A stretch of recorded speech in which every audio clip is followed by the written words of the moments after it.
we're going to do the calendar. We're going to talk about the month. It starts with the letter N. The letter N, and letter N sounds like N.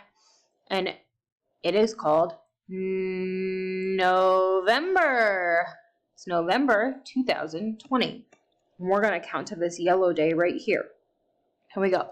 1, 2, 3, 4, 5, 6, 7, 8, 9, 10, 11, 12, 13, 14, 15, 16, 17, 18, 19, 20, 21, 22, 23, 24, 25, 26, 27, 28, 29, 30.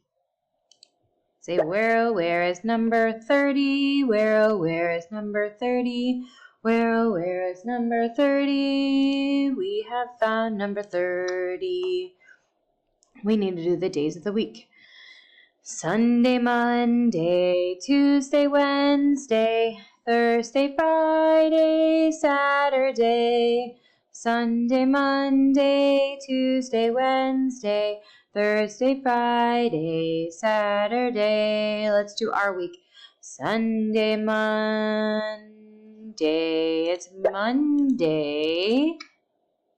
Today is Monday, November 30th, 2020. We don't have anything special coming up, but tomorrow will be a new month.